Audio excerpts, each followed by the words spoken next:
You won't say it. You won't say it, huh? You won't.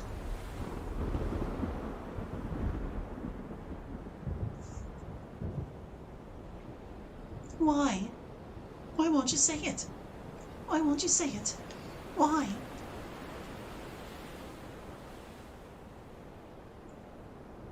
What did I do to deserve this?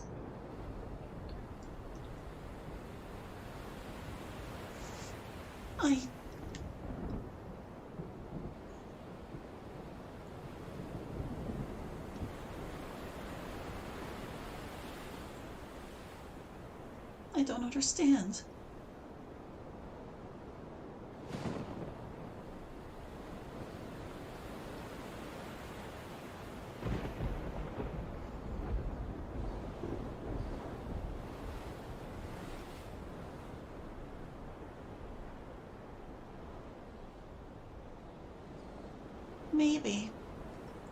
Maybe you already know. Maybe. Is it that why you won't talk to me?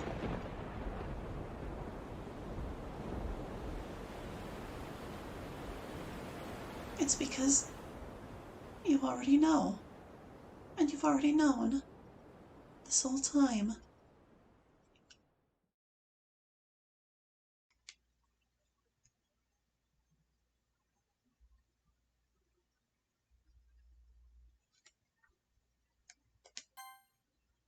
John, I'm sorry.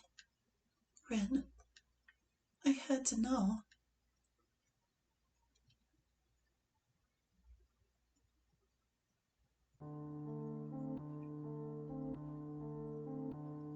It had been months after the accident. I went to get the box I got from you, the one I never opened before. Inside there was a book you had been telling me about. And there was also a note that had special instructions. It was not to be read until that exact moment. I followed it. It led me to your desk, where you said you would be waiting. After a while, I heard rumors of a place where I could know the answer to anything I want. I took the train and a bus all the way into the mountains. I climbed the forest pathway and found the temple. And there, I was tested.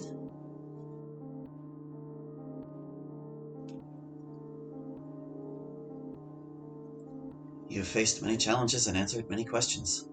Soon it will be your turn to ask. Please, drink your tea. Before the final question begins, I'll ask again. Are you sure you want to continue? Are you prepared to face the truth, even if you might regret it? Yes.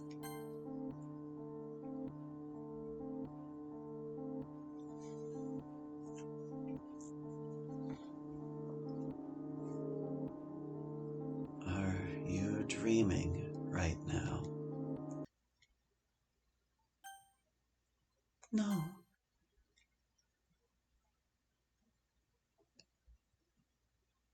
Interesting. Now then, it's time. You may now ask your one and only question.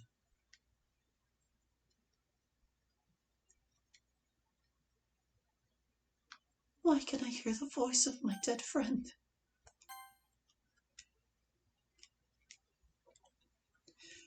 So there's Somnium in a nutshell, and the whole thing finally blown open. Rin died, but Yuri could still hear her. Yes. Anyway, goodness. 2 more chapters left. Well, episodes left. Let's see. For this one, we have to input the name of the mod that comes after this. Either half of it will do, fleeting or feelings. And there are a couple of other keywords you can enter to get this as well, but it's whatever. Chapter unlocked.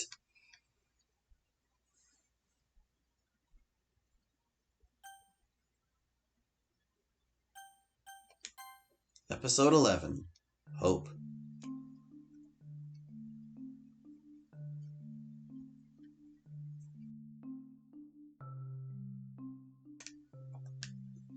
I did everything right.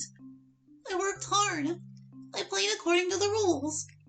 I was nice to everybody I knew. I was kind as opposite as I could be. Then why? Why did things turn out like this? It was as if life itself was trying to pull a cruel trick on me. I was sitting here, in the club room, absent-mindedly staring at the wall, wondering why I was even there. I was sitting here, in my beloved club room, where I would meet all my beloved friends. Friends who were no longer smiling. They're all shouting, pleading, something. But all I hear is echo, echo, echo, echo, inside my head. Sitting here, wondering how this had happened to me. Throughout my whole life, I believed there was always a reason for everything that happened to me, or because of me. Everything was part of some sequence of reasoning or explanations.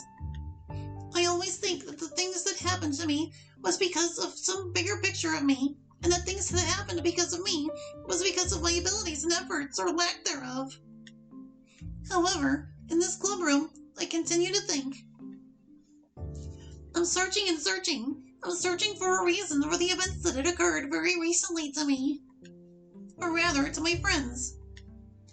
After trying as hard as I could to see some possible explanation or reasoning and what good it could possibly mean, I found nothing. My family and my friends' families have tried to console me and offered their insights and explanations. But I kept thinking, why couldn't it have been me instead? I realized that every reasonable explanation that they gave me was for their own need for a reason. They were all efforts to hide from the truth that there was no good reason. Pointing to God, or the universe, or whatever were all attempts to justify the events that occurred, despite the fact that there was no justification. It was all a matter of chance, which isn't really a reason at all. I sit here, wondering what all this means, what this conclusion meant for all the other reasons I thought were behind everything that happened to me. It felt like I deserved this, but nothing had happened to me, so I can't deserve anything. My friends didn't deserve it. But if they didn't deserve it, what good reason is there for this to have happened to them? If there wasn't any, then what reason was there for anything to happen to them? I sit here trying to make sense of it all. Then I realized something laughably obvious, yet somehow overlooked by me.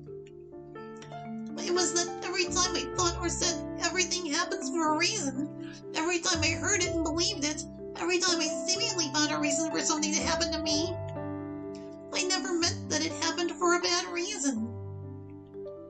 I meant that it happened for a good reason.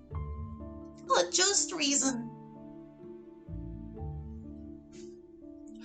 I meant that there was some considerate order to the universe, and everything was placed there for me. But I was foolish. That I was somehow special, somehow important, and that somehow the universe agreed and gave me immunity from the fact that no one wins this thing.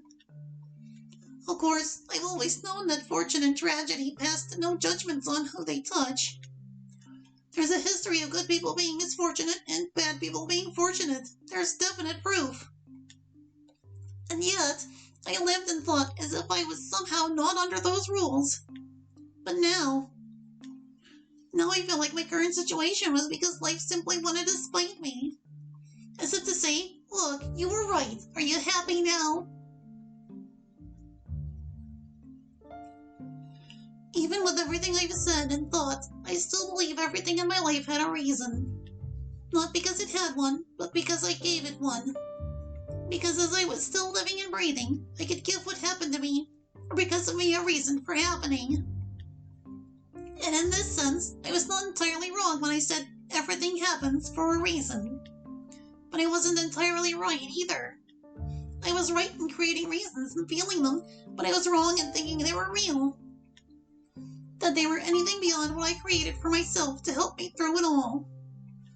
In truth, the events of our lives don't need reasons. We need them. When my mom tells me it's going to be okay, she doesn't really know that. but she hopes. And I can't blame her for that. It's a curious but a truly human act to hope. And I think I did the same thing every time I thought or felt that anything happened for a reason. I was simply hoping it did. Hoping that everything would make sense and that it would be okay. I think, in this, everything that seems to happen for a reason is not proof that anything happens for a reason, but proof of hope. Proof of us, the people who are still breathing and able. And until I can't find a reason anymore, until that very last bottle hits the ground and shatters, I'll stay and write more reasons. Reasons, even if fleeting, of feeling hope. I'm going to become stronger, for her sake.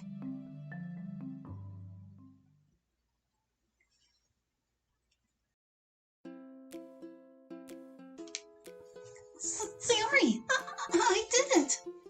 Then what? I wrote a poem.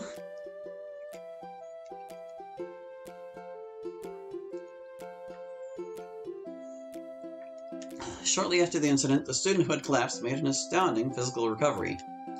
Professionals were just as baffled as they were when the student first came in. Although left with noticeable side effects from the trauma, such as amnesia, speaking difficulties, and personality changes, the student was able to be dismissed from the hospital in record time.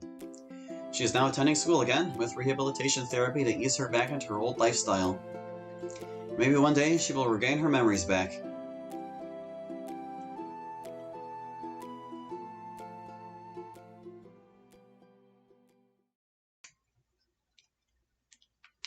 Oh, we can only hope. But anyway, we're running out of episodes here, my dudes. In fact, there's only one more left to unlock. And it's time to wake.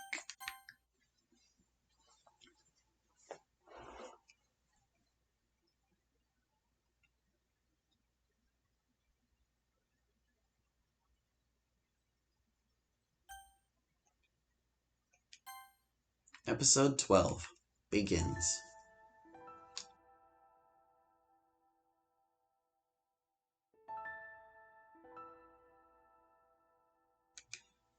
For the longest time, I always thought that I'd become someone special. One day that I'd have something worth living for. That I'd have talent in something.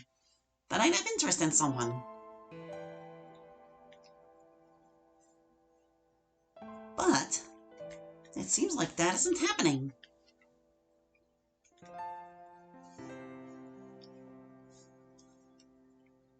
I always liked that place. That small corner at the very back of the library. It was perfect for reading alone. It was a small, cozy corner for me and my manga. However, it seems someone got there before me today. It was a girl around my age. I could tell because of the red string we wear for our uniforms. Suddenly, she looked up from whatever she was reading right up to me. She waved with a cheerful smile. Awkwardly, I do the same. I didn't know her. I decided it was best that I return when my spot wasn't occupied by someone. I don't want to bother her.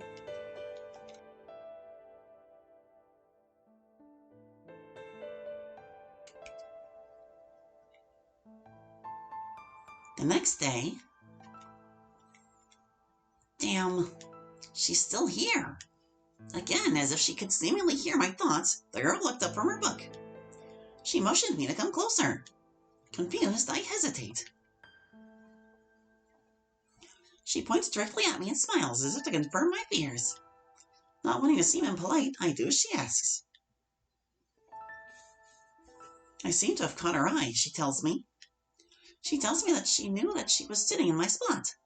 She wanted to grab my attention, but I ran away last time.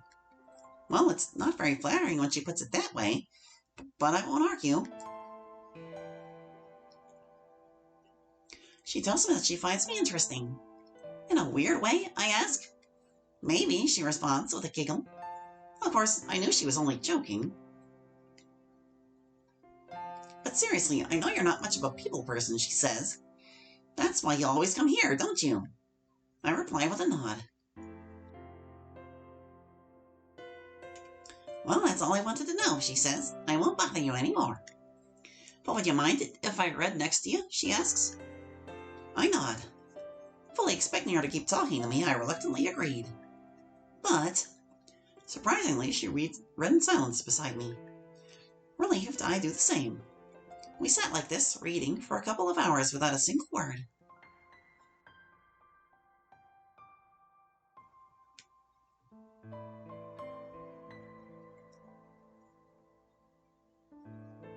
After a while, she gently touched me on the arm to not startle me. I'm going home now. It was fun. I silently nod and wave goodbye. It felt strange.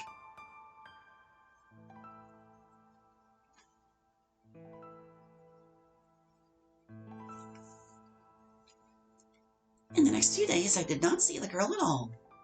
Each day I would come to the library at the same as I always do. And each time I feel my eyes wandering, looking for something.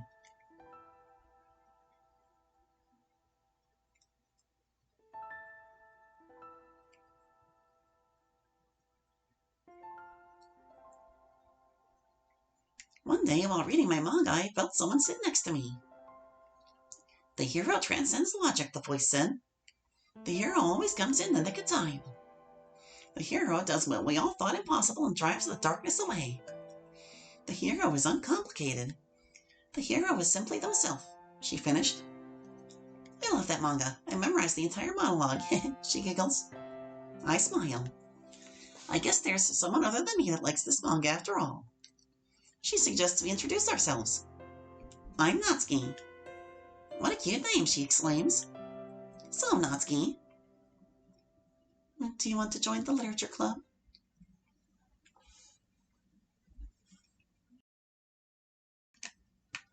Alright, and that is all of the episodes we can unlock by clicking play. As you may well expect, the final episode is simply unlocked by doing all the rest of them first.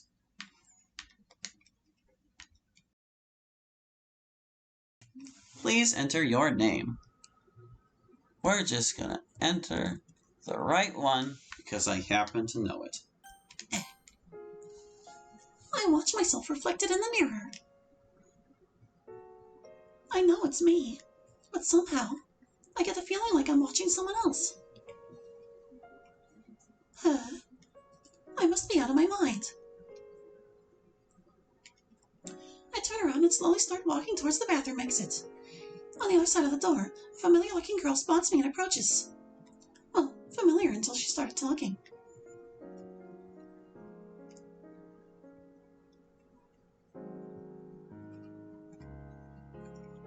Monica, what are you doing here?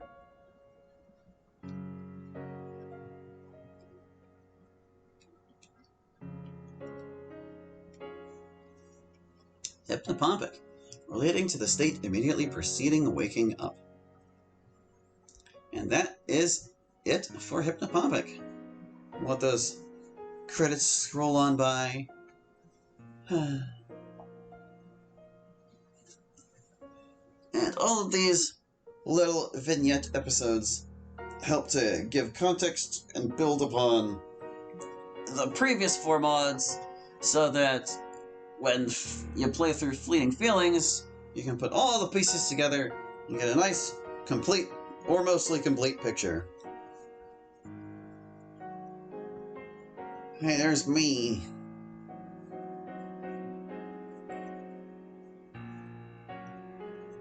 I guess I'm technically on this one twice. Thanks for playing. You're welcome. I don't think it advances beyond this screen until I actually close it. So that's gonna do it for Hypnopompic. And next time, well, not next time, because we'll be starting Club Meeting Season 2 next. But after that mod, we will wrap up Fleeting Feelings with the main event itself. So thank you for watching. I hope you enjoyed, and I'll catch you next time with more Doki Doki. Hope to see you then. Bye-bye.